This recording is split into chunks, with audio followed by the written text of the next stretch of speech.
Malam itu hujan turun deras, diiringi suara gemuruh yang membuat suasana semakin mencekam. Risa, seorang gadis berkulit sawo matang dengan tubuh mungil dan rambut ikal yang terurai di bahu, merasakan kesepian yang begitu dalam. Kamar kosnya yang biasanya tenang terasa begitu sunyi, seolah-olah kesepian itu menelannya. Di tengah-tengah perasaan kosong itu, ia membuat keputusan yang tak terduga. Memesan ojol bukan untuk pergi, tetapi untuk sekadar menemani. Keputusan yang mengubah segalanya. Assalamualaikum warahmatullahi wabarakatuh. Teman-teman Markitul, mari kita kumpul. Selamat datang kembali di channel kita yang penuh cerita menarik dan inspiratif. Sebelum kita lanjut ke kisah yang penuh kejutan ini, jangan lupa untuk like, komen, dan subscribe ya. Bantu kami terus menyebarkan kisah-kisah penuh makna di channel Markitul. Jangan lupa, tulis, sholawat, di kolom komentar agar kita selalu diberkahi dalam setiap langkah kita. Risa sudah 3 bulan tinggal di kos baru itu. Kamar kecil berukuran 3x3 meter yang menjadi tempatnya berlindung dari hiruk-pikuk kota.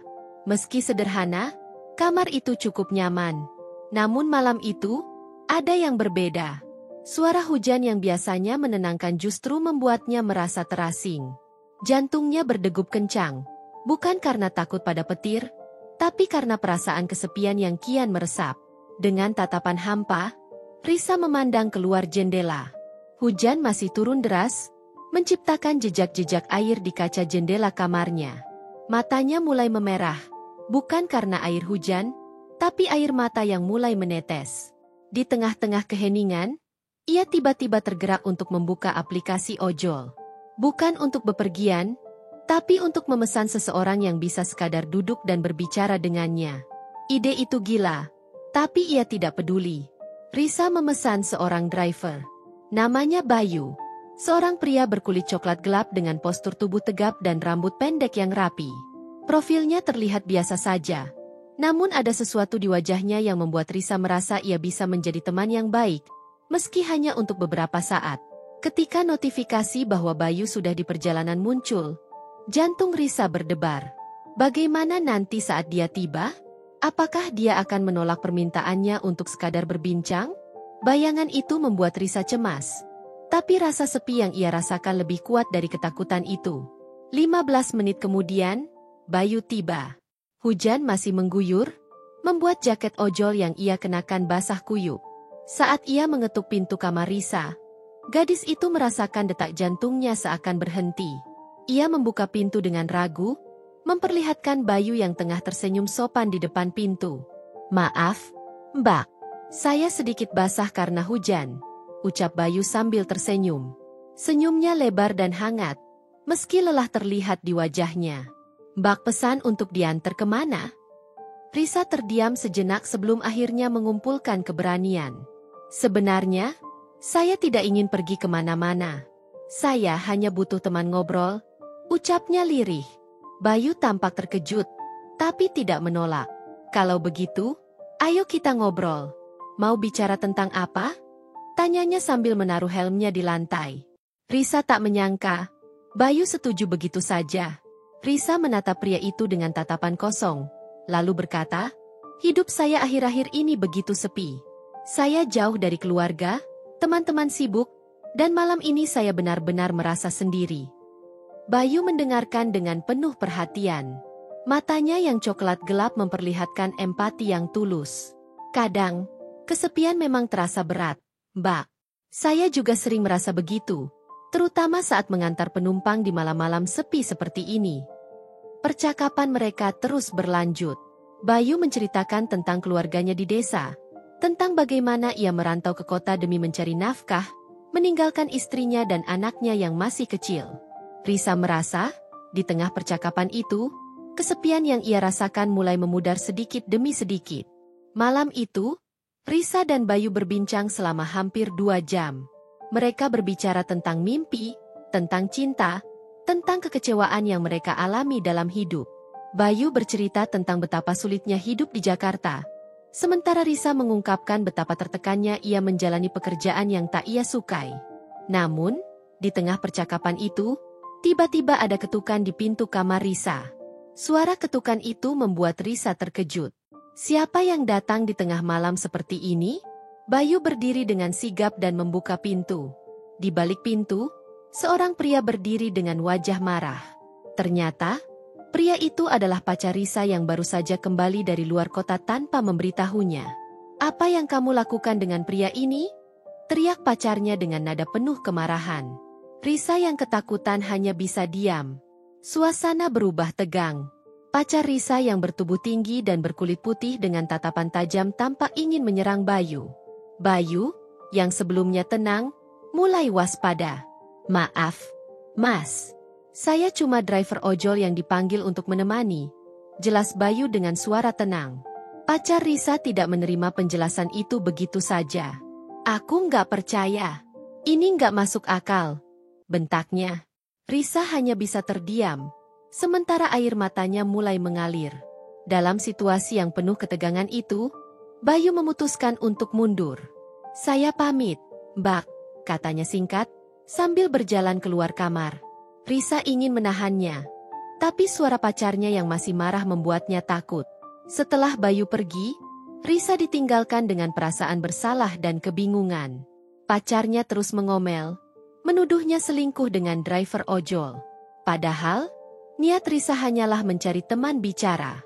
Setelah pertengkaran yang panjang, pacar Risa pergi meninggalkan kamar kosnya dengan marah. Risa duduk sendirian di kamarnya, merasakan perasaan hancur. Malam yang ia harapkan menjadi malam penuh kelegaan malah berubah menjadi bencana. Malam itu tak kunjung berakhir bagi Risa.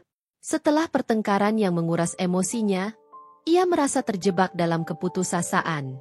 Tubuhnya terasa lemas. Matanya sembab karena tangisan yang tak berhenti.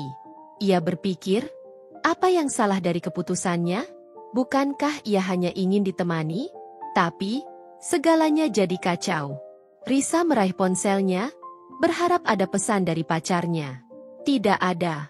Sejak pertengkaran tadi, pacarnya sama sekali tidak menghubunginya. Apakah hubungan kami akan berakhir hanya karena kesalahpahaman ini? Pikir Risa dengan perasaan tak menentu. Di tengah lamunannya, tiba-tiba ada pesan masuk. Risa dengan cepat membukanya, berharap itu dari pacarnya. Namun, ternyata pesan itu dari Bayu. "Maaf kalau kehadiran saya tadi menyebabkan masalah," tulis Bayu. Pesan sederhana itu membuat hati Risa sedikit tenang. Risa tersenyum tipis membaca pesan Bayu. Ia merasa ada seseorang yang mengerti perasaannya. Ia pun membalas pesan itu. "Bukan salahmu, Bayu. Terima kasih sudah menemani dan mendengarkan. Aku merasa lebih baik meskipun situasinya jadi kacau." Risa tidak pernah menyangka, ia akan menemukan rasa tenang dari seseorang yang baru ia kenal. Bayu kembali membalas, "Jika ada yang ingin dibicarakan lagi, jangan sungkan menghubungi saya. Kadang berbicara dengan orang asing justru lebih mudah, karena kita tidak punya ekspektasi apapun." Pesan itu sederhana, tapi mengandung kebenaran yang mendalam. Risa merenung. Mungkin benar bahwa orang asing seringkali bisa memberikan pandangan yang berbeda tanpa menghakimi. Hari-hari berlalu sejak malam itu. Hubungan Risa dan pacarnya semakin renggang. Pacarnya yang awalnya perhatian kini jarang menghubungi. Dan ketika mereka berbicara, yang keluar hanya amarah dan tuduhan. Risa merasa semakin lelah, dan hubungan itu tidak lagi terasa sehat. Di sisi lain, Risa seringkali memikirkan Bayu. Meskipun ia tahu Bayu hanya seorang driver ojol, ada sesuatu dalam dirinya yang membuat Risa merasa nyaman. Bukan rasa cinta, tapi rasa aman. Risa merasa bahwa Bayu memberikan ketulusan tanpa pamrih. Sesuatu yang jarang ia temukan dalam hubungan-hubungan sebelumnya. Suatu malam, Risa nekat menghubungi Bayu lagi. Bukan untuk memesan ojol, tapi hanya untuk mengobrol. "Apa kabar, Bayu? Semoga kamu baik-baik saja," tulisnya. Risa tak menyangka, dalam hitungan menit, Bayu langsung membalas pesannya. "Saya baik, Mbak. Bagaimana denganmu?" jawab Bayu dengan ramah. Risa mulai bercerita tentang masalahnya dengan pacarnya, tentang rasa hampa yang ia rasakan, dan betapa ia merindukan seseorang yang bisa benar-benar mendengarkan tanpa menghakimi. Bayu mendengarkan dengan sabar, meskipun hanya lewat pesan teks. "Kadang, Mbak, Yang kita butuhkan bukan seseorang yang menyelesaikan masalah kita, tapi seseorang yang mendengarkan, tulis Bayu. Kata-kata itu membuat Risa merenung dalam-dalam. Mungkin selama ini, ia terlalu berharap pada orang lain untuk menyelamatkannya dari rasa kesepian. Percakapan mereka terus berlanjut. Bayu bercerita tentang kehidupannya yang sulit di Jakarta, tentang keluarganya di kampung yang ia rindukan, dan bagaimana ia harus bekerja siang malam demi menghidupi anaknya yang masih balita. Kisah Bayu begitu menginspirasi Risa, membuatnya sadar bahwa ada banyak orang di luar sana yang berjuang lebih keras darinya.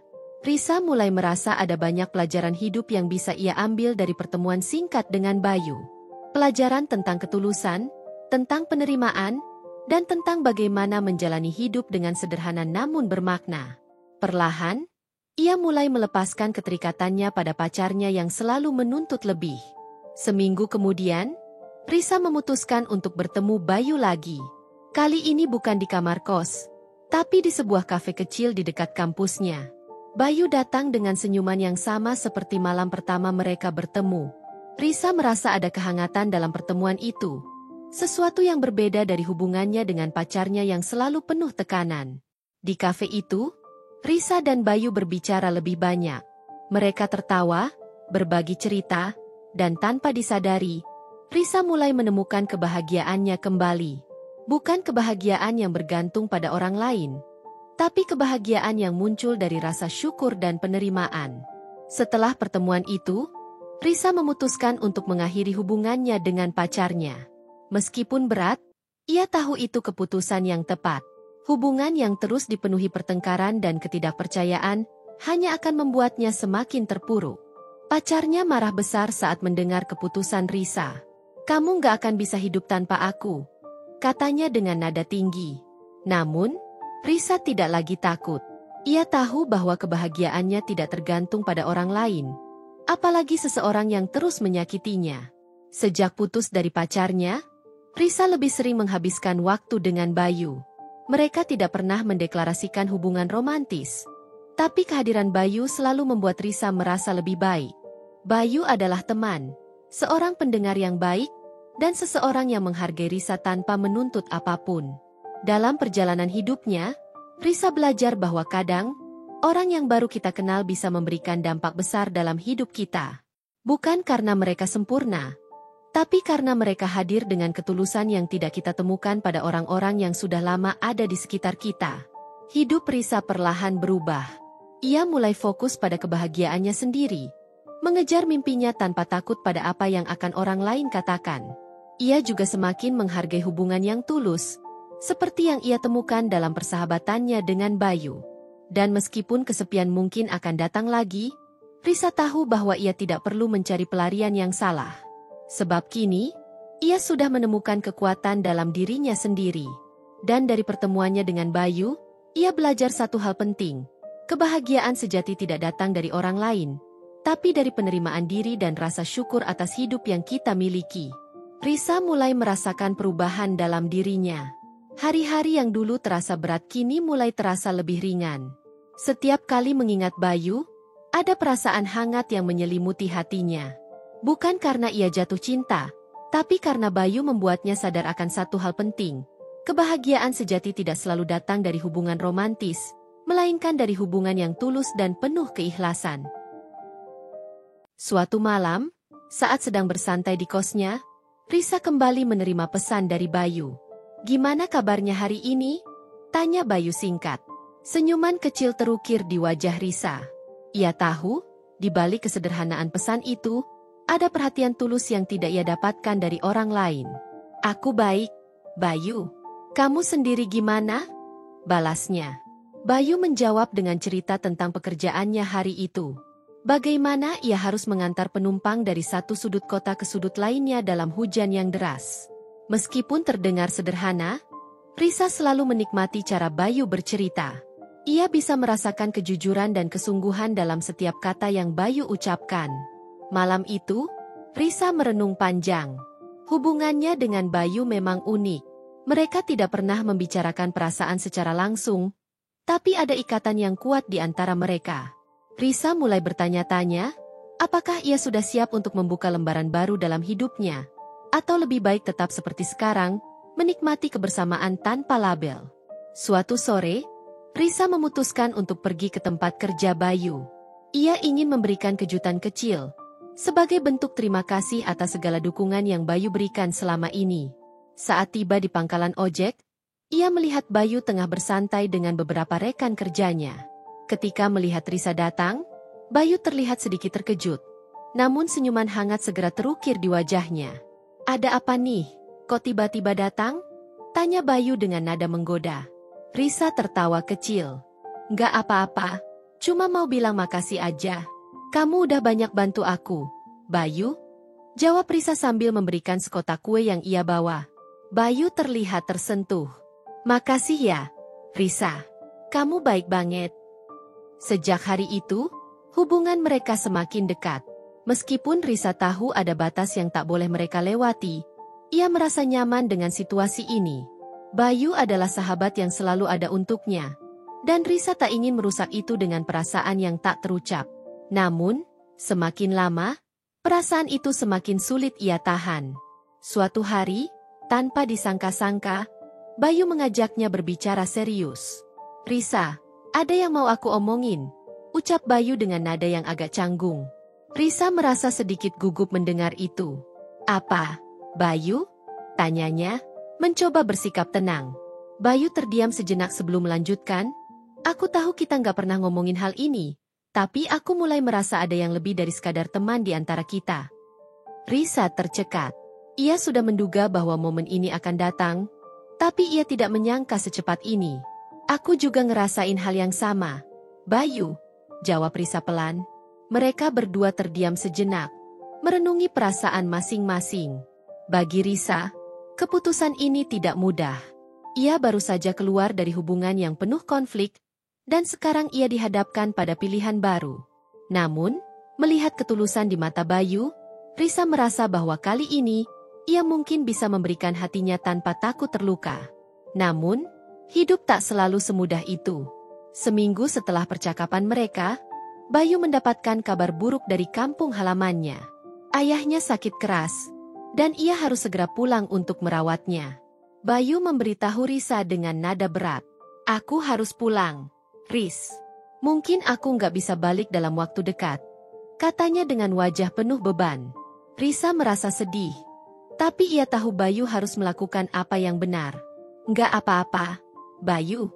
Keluarga kamu lebih penting. Aku doain semoga ayah kamu cepat sembuh," jawab Risa sambil tersenyum, meskipun hatinya terasa berat. Bayu memeluk Risa erat sebelum pergi. Itu adalah pelukan pertama mereka, dan Risa merasa ada kehangatan yang tak akan ia lupakan. Bayu pun pergi, meninggalkan Risa dengan perasaan yang campur aduk. Hari-hari berlalu, dan meskipun mereka tetap saling berkomunikasi lewat pesan, jarak di antara mereka terasa semakin nyata. Risa mulai merasakan kekosongan lagi, tapi kali ini ia lebih kuat. Ia tahu bahwa hidup tak selalu berjalan sesuai harapan. Tapi ia juga tahu bahwa ada orang di luar sana yang benar-benar peduli padanya, meski jauh. Sambil menunggu kabar dari Bayu, Risa mulai fokus pada kehidupannya sendiri. Ia kembali mengejar mimpi-mimpinya yang sempat tertunda, berusaha menjadi pribadi yang lebih baik setiap harinya. Bayu tetap ada di pikirannya, tapi ia belajar untuk tidak terlalu bergantung pada satu orang untuk kebahagiaannya. 1 bulan berlalu tanpa kabar dari Bayu. Risa mulai khawatir, tapi ia mencoba tetap tenang. Hingga suatu malam, ketika ia sedang membaca di kamarnya, ponselnya berbunyi. Pesan dari Bayu. "Risa, aku nggak bisa kembali ke Jakarta dalam waktu dekat. Keluargaku butuh aku di sini." Pesan itu singkat, tapi menyakitkan. Risa tahu, ini mungkin akhir dari kebersamaan mereka. Risa merenung sepanjang malam. Apakah ini akhir yang harus ia terima? Atau apakah ia harus memperjuangkan sesuatu yang ia yakini benar? Di tengah kebingungan itu, ia sadar bahwa terkadang, cinta bukan tentang memiliki. Kadang, cinta adalah tentang melepaskan, untuk kebaikan orang yang kita sayangi. Keesokan harinya, Risa membalas pesan Bayu dengan hati yang tenang. "Aku ngerti, Bayu. Jangan khawatirin aku. Fokus aja sama keluargamu, aku akan baik-baik aja." Dan dengan itu, Risa menutup babak penting dalam hidupnya. Bukan dengan kesedihan, tapi dengan rasa syukur. Sebab dari pertemuannya dengan Bayu, ia belajar tentang cinta yang tulus, tentang penerimaan, dan tentang bagaimana menjadi kuat bahkan saat harus melepaskan. Meskipun Bayu mungkin tidak akan kembali, kenangan tentangnya akan selalu tinggal di hati Risa. Ia tahu bahwa pertemuan mereka bukanlah kebetulan. Pertemuan itu mengajarkannya bahwa dalam hidup, ada orang-orang yang datang untuk memberikan pelajaran penting, meskipun mereka tidak tinggal selamanya. Waktu terus berlalu, dan meski rasa rindu kadang muncul, Risa telah belajar untuk menerima kenyataan bahwa mungkin kisahnya dengan Bayu memang tak ditakdirkan untuk berjalan lebih jauh. Ia tak lagi berharap Bayu kembali ke Jakarta, tapi dalam hatinya, rasa syukur atas pertemuan mereka tetap melekat kuat. Setiap kali kesepian datang menghampiri, Risa mengenang percakapan mereka yang penuh kehangatan dan ketulusan. Ia menyadari bahwa yang Bayu tinggalkan bukan sekadar kenangan, melainkan pelajaran hidup yang sangat berarti. Dalam hidup yang terus berjalan, Risa mulai menemukan kedamaian di tengah kesendiriannya. Ia sibuk mengejar mimpi-mimpinya, lebih terlibat dalam pekerjaannya, dan bahkan mulai menjalin persahabatan dengan orang-orang baru di sekitarnya. Kesepian yang dulu sering menghantui malam-malamnya kini tak lagi terasa begitu menakutkan. Ia telah menemukan cara untuk berdamai dengan dirinya sendiri. Suatu sore, saat ia sedang berjalan-jalan di taman dekat kosnya, Risa bertemu dengan seorang teman lama yang sudah lama tak ia lihat. Teman itu, Lita, adalah salah satu sahabat Risa semasa kuliah. Namun mereka terpisah setelah Lita pindah ke kota lain. Melihat wajah yang akrab itu membuat Risa tersenyum lebar. "Lita, sudah lama banget nggak ketemu," seru Risa dengan gembira. Mereka pun mengobrol panjang tentang kehidupan masing-masing. Lita bercerita tentang pekerjaannya di luar kota dan bagaimana ia telah menikah serta memiliki seorang anak. Mendengar cerita Lita membuat Risa sedikit merenung. Ia belum menikah, dan meskipun orang-orang di sekitarnya mulai memasuki tahap hidup yang lebih mapan, Risa tak merasa terburu-buru. Ia tahu bahwa setiap orang punya jalan hidup yang berbeda. Lita sempat menanyakan apakah Risa sudah memiliki pacar, dan dengan senyum tipis, Risa menjawab, "Belum, masih menikmati hidup aja untuk sekarang." Jawaban itu keluar dengan tenang, tanpa rasa canggung.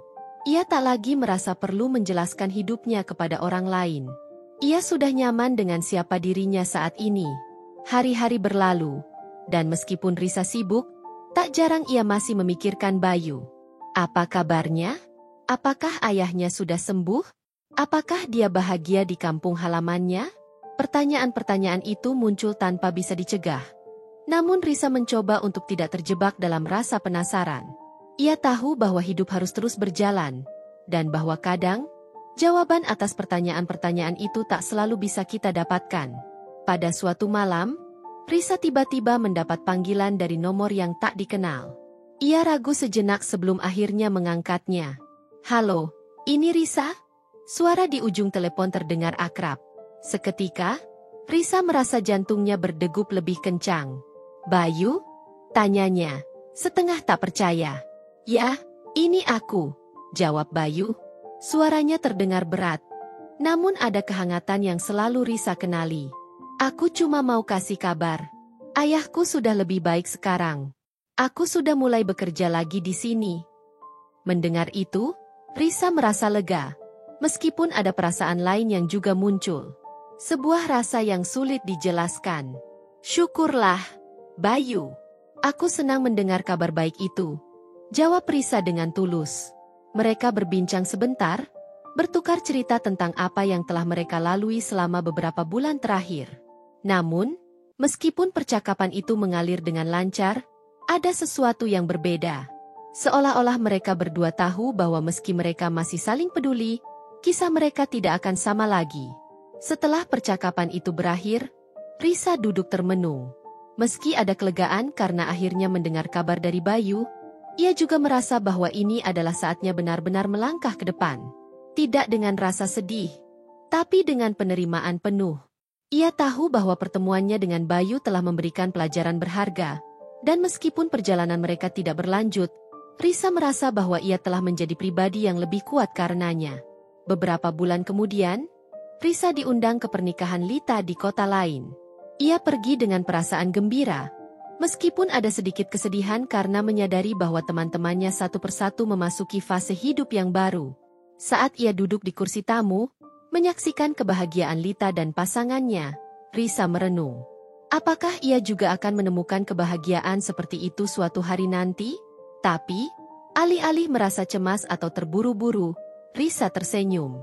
Ia telah belajar bahwa kebahagiaan tak selalu datang dari pernikahan atau hubungan romantis. Kebahagiaan bisa datang dari banyak hal, dari persahabatan, dari pencapaian pribadi, dan dari rasa damai dengan diri sendiri. Dalam perjalanan pulang dari pernikahan, Risa mengirim pesan singkat kepada Bayu.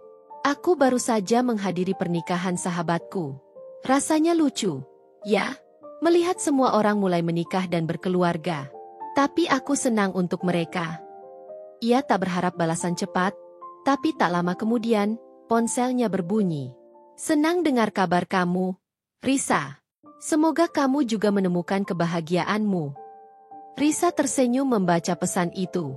Ia tahu, meskipun mereka berdua mungkin tidak akan bertemu lagi, Bayu akan selalu menjadi bagian dari kisah hidupnya.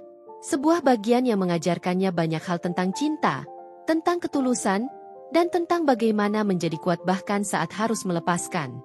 Risa menutup ponselnya dan memandang keluar jendela, menyaksikan kota yang bergerak cepat di bawah cahaya senja.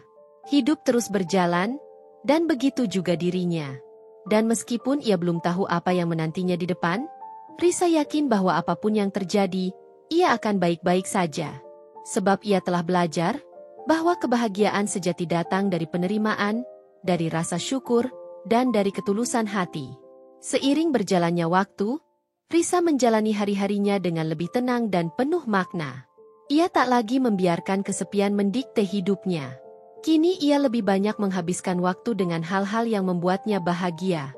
Ia mulai menulis lagi, sesuatu yang dulu sering ia abaikan. Dalam tulisan-tulisannya, ia merenungkan semua pelajaran yang telah ia dapatkan, termasuk dari Bayu. Suatu pagi, ketika sedang bekerja di kafe favoritnya, Risa menerima pesan dari Lita. Risa, aku lihat kamu semakin bahagia akhir-akhir ini. Apakah kamu sedang dekat dengan seseorang? Tanya Lita. Risa tertawa kecil membaca pesan itu. Lita selalu penuh rasa ingin tahu. Namun, kali ini Risa menjawab dengan jujur. Aku sedang dekat dengan diriku sendiri. Dan itu cukup. Jawaban itu mungkin terdengar klise. Tapi bagi Risa, itu adalah kenyataan yang indah.